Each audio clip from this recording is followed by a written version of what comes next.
자, 여러분들 이제 오늘부터 저희가 2월 강의 영어학 심화이론 강의를 시작을 해 보겠습니다. 먼저 이 시간은 이제 이 강의의 첫 번째 시간이니까 간단하게 OT 진행하면서 이번 2월의 영어학 심화이론 강의는 주로 이제 어떤 내용으로 여러분들한테 공부를 시켜드리는가, 그것을 좀 소개를 해드리려고 합니다. 저희가 1월에 영어학 입문, 영어학 기본이론 입문 강의에서 이제 영어 음성학, 형태론, 문법, 어휘의미론, 통사론, 기본이론, 이렇게 여러 과목을 했죠. 그것들은 다 이제 우리 임용 전공 영어학의 이제 기본이 되는 내용들이고, 또 이번 달 강의, 이번 달 강의, 2월 달 강의의 기본이 되는 내용들이었어요. 이제 2월에는 그 1월에 이어서 기준은 간단합니다. 실제 시험에서 난이도가 너무 기본적이지 않고 난이도 중 이상, 중상, 상, 난이도 중상이나 상 정도, 그런 정도에 해당되는 내용 위주로 이번 2월 영어학 심화이론 강의가 편성이 됩니다. 그래서 여러분들 OT 용지 한 페이지짜리로 된 거 다 지금 보고 계실 텐데, 거기에 나와 있듯이 1월에는 저희가 영어 음성학을 했지만은 2월에는 음성학보다 한 단계 위에 있는 의문론부터 시작을 합니다. 영어 의문론부터요. 영어 의문론도 음성학과 마찬가지로 영어의 자음, 모음을 비롯한 소리들, 영어의 소리들을 연구하는 분야지만, 오늘 첫날 강의부터 알게 되실 수 있듯이, 첫날 강의부터 이제 좀 있으면 이제 알게 되시겠지만, 확실히 좀 더 고급진 개념, 좀 더 세밀한 개념, 그러면서 좀 더 실전용, 시험용 개념이 더 많이 들어가는 그런 강의가 시작됩니다. 최근 이제 의문론 이론에 소리들의 포놀로지컬 피처 얘기 많이 나오고, 그다음에 풋 이론, 음보, 풋 이론 많이 나오고, 거기에 맞물려서 강세 이론 많이 나오고, 최근에 그러잖아요. 이것들은 다 이제 1월 달에 음성학에서는 미처 제대로 다룰 수가 없는 그런 챕터들이었어요. 챕터들 자체가. 그것들은 오늘부터 시작하는 의문론 파트에서만 온전히 다룰 수 있는 그런 분야였다. 그래서 확실히 2월 영어학 심화 강의는 첫 파트부터 좀 더 실전성을 강조하는 것이다, 이렇게 말씀드릴 수 있습니다. 그래서 이제 이 의문론 파트를 가지고 저희가 한 이제 2주가량의 이제 편성을 해가지고 여러분들에게 강의를 제공해 드리게 됩니다. 음소 개념, 음절 개념, 그리고 음절 관련된 몇 가지 세부적인 지식들, 그리고 요즘 잘 나가는 풋 이론에 따른 강세 이론, 그리고 또 뭐예요?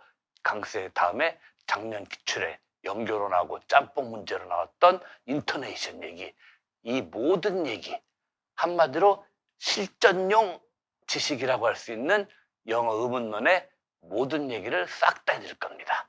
그리고 1월에도 그런 게 없지 않아 있었지만은 2월 달에는 이 기출 문제를 강의 교재 본편 뒤에 이렇게 기출 문제 핵심 정리, 어떤 기출 문제는 모범답안 이런 걸로 주로 자료로 많이 제공해 드렸는데, 이제 2월 심화이론 강의에서는 기출에 나왔던 데이터, 기출에 나왔던 주요 키텀, 컨셉, 그 자체를 강의록 본문에 최대한 많이 끌어올렸어요. 오늘 또 그런 모습을 여러분들이 좀 보시게 될 겁니다. 일부 보시게 될 텐데, 그래서 여러분들이 좀 더 실전에 가까운 그런 공부를 하실 수 있도록, 그렇게 하실 수 있도록 제가 최대한 안배를 해놨습니다. 이래서 이제 2월에 영어학 심화이론 강의 중에서 2주 정도 지분은 의문론에게 줍니다. 의문노는 알다시피 해마다 우리 영어학이 한 6개 아니면은 영결혼하고 짬뽕에서 0.5가 더 더해서 6.5개 이 정도 출제되거든요. 진짜 많이 나오면 7개까지 나와요, 영어학이. 그런데 그냥 보통 6개, 6개 반 나온다고 보시면 돼요, 영어학은. 그중에 이 의문론은 2개는 고정으로 잡고 들어가는 게 의문론이에요. 영어학 전체를 통해서 출제 지분이 가장 크다라고도 볼 수 있습니다.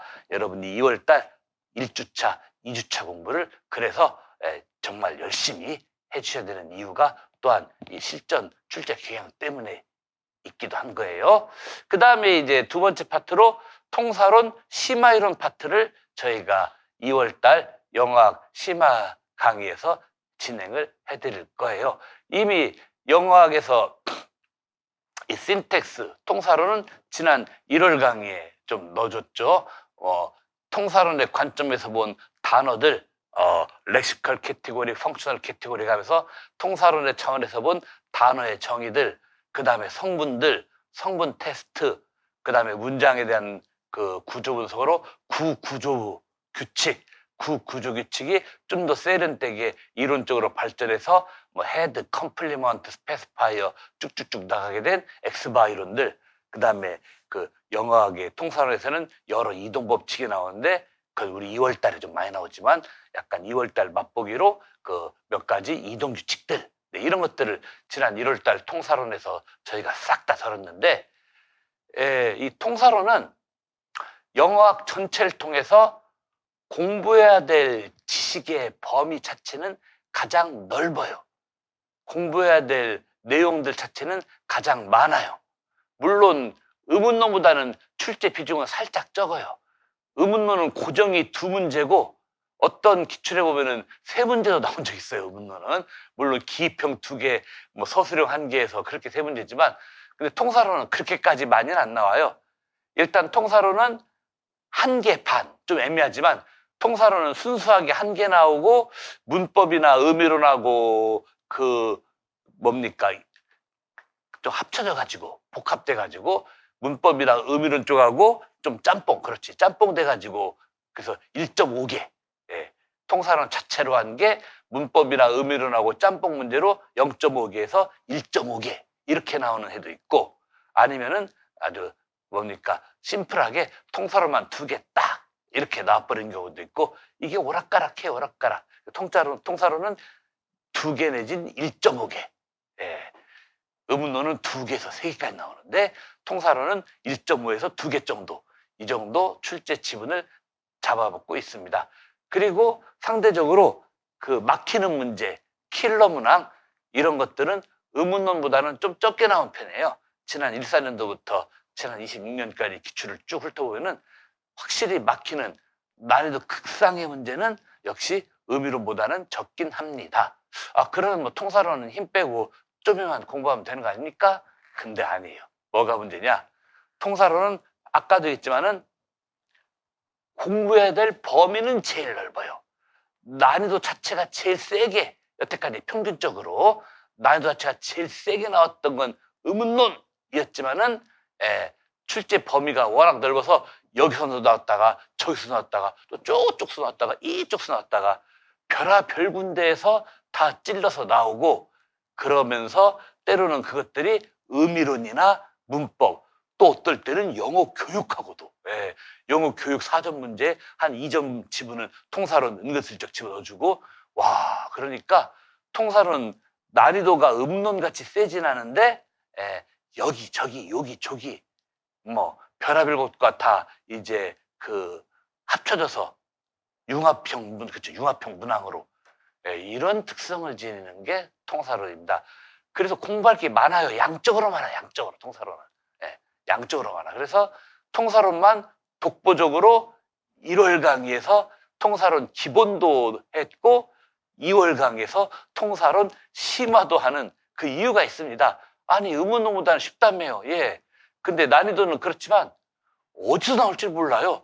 어느 귀퉁이, 어느 구석탱이를 들쑤셔가지고 출제서대로 딱딱. 작년에 기출해 보면은 20년 이상 거의 안 나오던 이 트레이스 흔적 있죠? 트레이스 흔적 여기를 은근슬쩍 들쑤셔서 그걸 문제를 했어요. 작년에 노량진 강사 중에서 수험생들 강의하면서 수험생들 또 개별 관리하면서 트레이스 흔적 얘기했던 사람은 김지근 강사가 꼈습니다. 제가 이런 뭐 이론 강의, 문풀 강의, 또 여름 가을에는 모고 강의 이렇게 많이 하지만 또 뭐 아시는 분 아시고 제 수업 카페도 다 소개돼 있지만은 또 수험생 개인별 관리 프로그램도 제가 또 가동을 시키고 있거든요. 횟수 정하고 비용 정하고 그다음에 뭐 기출 풀어보고 피드백 받기, 인력문학 정규 강의 문제 더 풀어보기, 그다음에 각 원서 쭉 읽으면서 챕터별로 질문해서 그 궁금한 점 다 해소하기 등등 이런 식으로 제가 수험생 관리 프로그램을 진행하는데 그 프로그램에 참여했던 분들에게 제가 이제 작년 11월 달에 실제 시험 한 얼마 앞두고 영어학 키텀 정리를 쫙 해가지고 다 제공한 적이 있습니다. 거기에 제가 넣을까 말까다가 트레이스를 한번 넣었어요. 흔적 이론을. 그리고 그거가 분위기도 좀 비슷한 소재로 해가지고 이번에 26 기출에도 나왔습니다. 저도 놀랐습니다.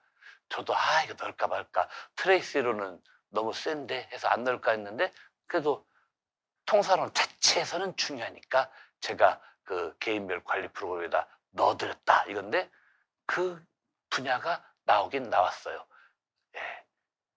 이런 겁니다. 근데 저도 넣을까 말까 수강생들을 관리하는 그 티칭 항목에다가 고민을 했을 정도로 보다 이 트레이스 흔적 이론이라는 것은 통사론에서는 저기 완전 저쪽 뒤쪽 챕터 완전 뒤쪽 챕터나 가야 좀 나오는 뭐 그런 거예요. 이동 챕터 이동 이론에서도 요즘에는 그렇게 거의 한 20년 넘게 임용에서는 직접 안 건드렸던 게 나온 거예요, 여러분들. 그러니까 통사론은 개별 이론 항목들 자체로는 의문론보다는 덜 어려울 줄 몰라도 보다 넓어요. 그래서 1월 달에도 제가 해드렸고 기본으로 2월 달에도 또 2주를 꼬박 탈탈 털어가지고 여러분들에게 강의를 넣어드리려고 하는 그런 것입니다. 그리고 이제 영어학은 제가 지금 설 연휴는 원래 휴강인데 그때를 좀 잡아서라도 한 회분을 더 만들려고 해요. 이 심화일 원래 4주 강의였는데 그래서 영어학은 5주로 늘리려고 그래요. 왜?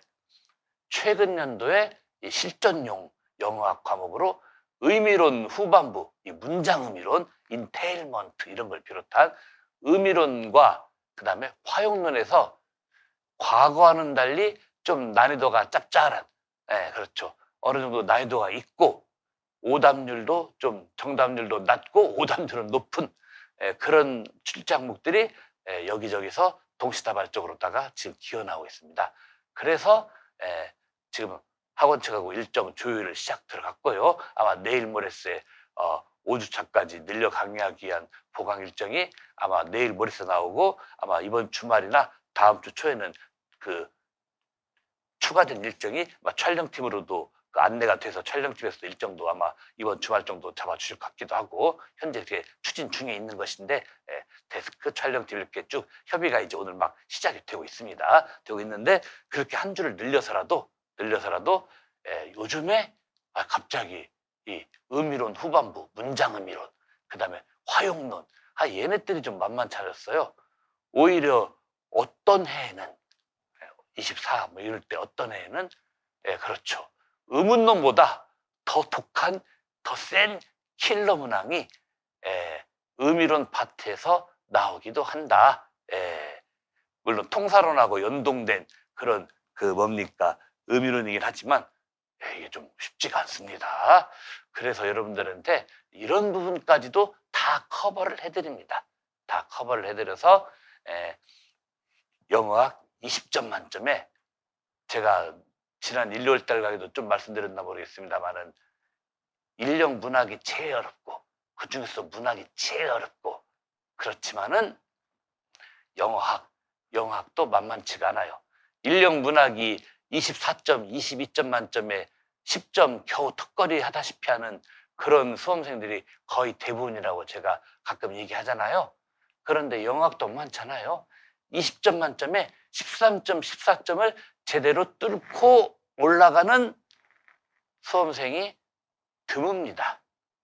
서울, 경기 같이 수도권 공립 최종 합격하시더라도 영어학은 20점 만점에 14, 15점을 확실하게 넘어가기가 그렇게 쉬운 일이 아닌 과목이에요, 이 과목이. 그래서 제가 이번에 한 주를 더 좀 보강, 지금 데스크랑 학원 촬영팀하고 오늘 협의를 이제 시작을 했는데 아마 그 일정 조율은 이번 주 후반에 나올 것 같습니다만은, 설 연휴 기간에도 쉬지 않고 하루라도 기어 나와서 보강을 해서라도 요즘 부쩍 세게 나오는 의미론, 화용론 쪽 보강할 날짜까지 다 제가 확보를 해가지고 영어학의 그 모든 좀 어려운 부분들, 의심되는 부분들, 그리고 혹시나 이런 데서 예상 못했던 거 튀어나올까봐, 저런 거 나올까봐, 그렇죠, 걱정되는 부분들, 이런 부분들을 다 만반의 태세를 갖추고 다 준비하고 방비해서 시험장에 딱 고사장에 갈 수 있도록 만들어 드리고자 합니다. 자, 그래서 여러분들이 이제 오늘부터 이제 영어학 심화이론 강의 대장정에 막을 올리게 되었습니다.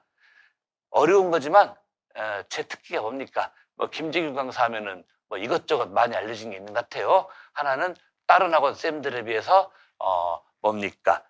문풀 모고 강좌에서는 피드백 비용 따로 안 받으시고 너무나 착하셔가지고 아이고, 사실 저는 재정적으로 손해긴 한데 피드백 비용 뭐 이론도 따로 공식 책정 안 하시고 수강생 누구에게나 다 그 채점 피드백 다 제공해 주시는 거, 그거가 제일 유명한 것 같고, 뭐 그건 제가 20년 강사 생활 내내 뭐 그런 일이 많이 있었으니까. 물론 그 옛날에 2010년대 초반에 논술고사 했을 때는 그때는 피드백 비용을 따로 받았어요. 왜? 지금에 비해서 채점 피드백 할 분량이 2배 반, 3배 반, 4배 정도 됐어요.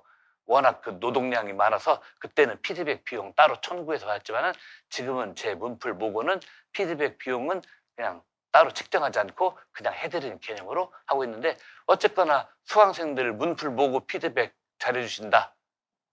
요새는 돈도 안 받고 해주신다, 무료.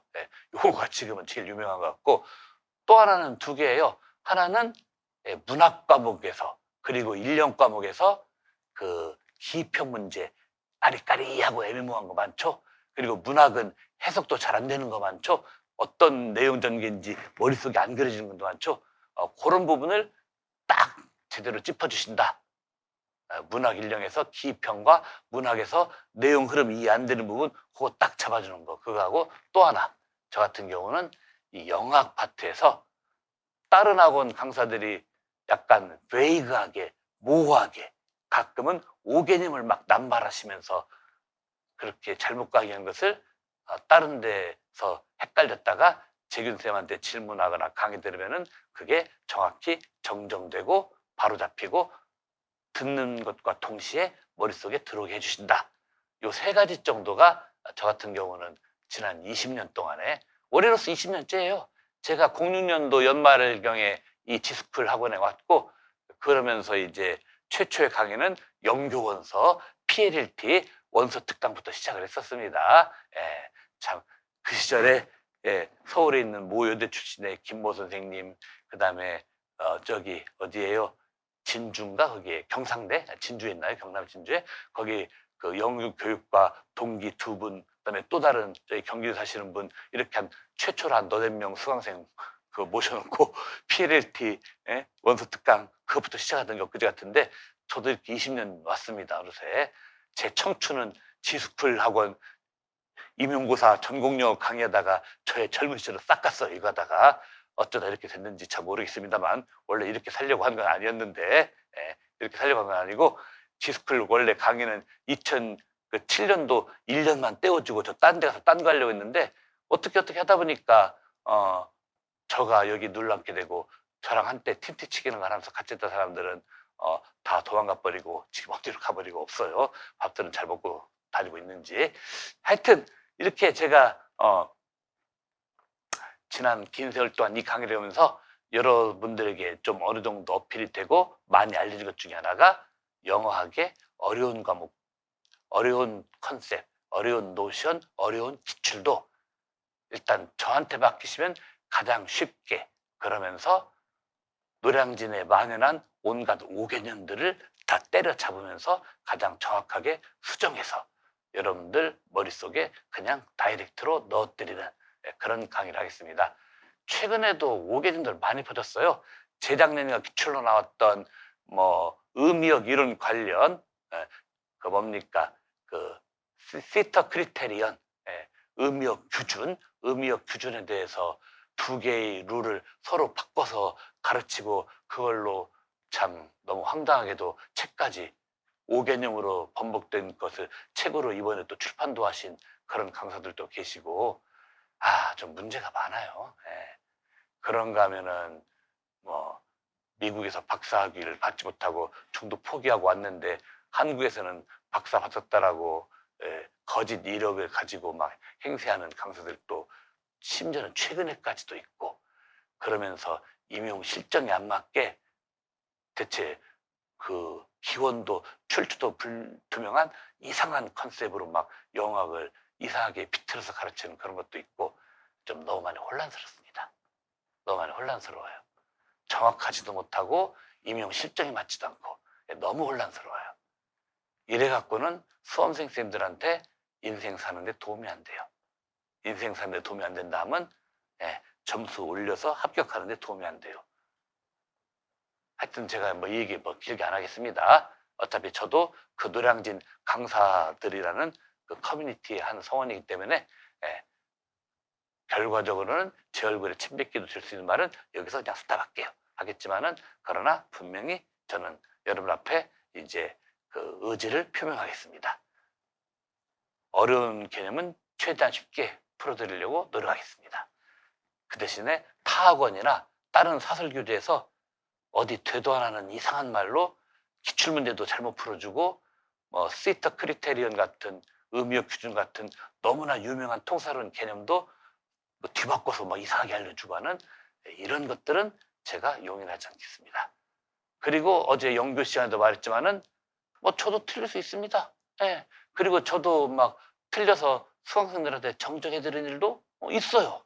어제 영교 시간에도 말했지만은 그러나 서로 그런 일이 벌어지더라도 저는 최대한 빠르게 저 자신도 두들겨 잡고 저 자신도 바로 잡아서 어떻게 무조건 여러분들에게는 적확한 지식, 안심하고 그 지식대로 믿고 가면 되는 지식, 이런 길로만 여러분들을 확실하게 저의 모든 최선을 다해서 인도해 드리겠다, 가이드를 안내자를 역할을 해드리겠다, 이 말씀을 드립니다. 영어학은 지식 싸움이에요. 어영부영 애매하게 자기가 전공 분이 아니라고 해서 제대로 공부 안 했다고 해서 막 엄한 소리 막 내뱉고, 그런데 스스로도 틀린 거 알면서도 수강생들 앞에서 한번 내뱉은 말이 있기 때문에 계속 수강생들한테 의학질하면서 윽박지르면서 교묘한 궤변으로 자기 틀린 짓을 합리화하고 이런 것은 전 안 합니다. 서로 제가 틀리는 게 저도 중간에 있더라도 저는 바로 다음 순간 바로 잡고 바로 여러분한테 무조건 그 지식을 머릿속에 담고 임용시험을 보러 가면은 적어도 지식이 잘못돼서 틀릴 일 없는 그런 안전빵, 가장 정확한 지식으로 여러분들에게 저는 이 강의 끝까지 완주하겠다고 저 스스로가 여러분 앞에 의지를 표명하는 바입니다. 참 못 써요, 솔직히. 인간은 완전하지 않고 심지어는 AI조차도 제가 1월 달에 어느 강의에서 말했죠.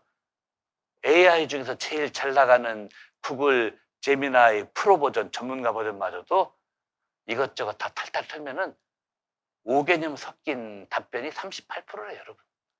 이거 믿으십니까? 최첨단 인공지능 구글 제미나이 프로페셔널 버전마저도 이것저것 다 꼼꼼하게 각 분야 전문가들이 팩트 체크 들어가고 이론 체크 들어가면은 인공지능도 틀린 지식 38%랍니다. 하물며 많은 부분에서 의심스러운 노량진 강사들이야 뭐 말로 해서 뭐 하겠습니까? 틀릴 수도 있죠, 물론. 그러면은 최대한 빨리 바로잡고 여러 수강생들한테는 정정되고 수정되고 맞는 지식으로 최후의 발악을 해서라도 넣어드려야 정상이에요. 근데 이 상술에 얽매여 가지고 수험생들한테 그런 모습 보이면은 애들 떨어져 나간다 뭐 이딴 아주 그냥 그런 안 좋은 마인드로 상업적인 측면에만 열을 내기 때문에 지금도 특히 영어학은 많은 오개념이 퍼져 있고 수험생 여러분들의 영어학 지식 세계가 많이 오염되어 있는 건 이건 팩트입니다. 슬프지만 팩트예요. 이 뭡니까 심화이론강에서는 그런 부분을 저는 사력을 다해서 최소화시키면서 이 지식을 갖고 하면은 내가 지식이 잘못돼서 틀린 일은 없다. 이 상태로 여러분들을 같이 끌어들이고자 저는 제가 할 수 있는 모든 건 다 쏟아붓겠습니다. 여러분들도 저와 함께 영어학을 가장 정확하게, 가장 적확하게 다듬고 그걸 내 손끝에서 기평, 서술할 것 없이 내 손끝에서 착착 나갈 수 있는 답안으로 만드는 그런 복습까지도 잘하셔서 이 시험에 최종 합격하는데 크나큰 도움받는 이 강의가 되시기를 바람하지 않습니다. 자, 그럼 이렇게 말씀드리고 OT 시간은 마치겠습니다. 예, 그럼 한 5분만 쉬었다가 바로 1교시 강의 들어가도록 하겠습니다.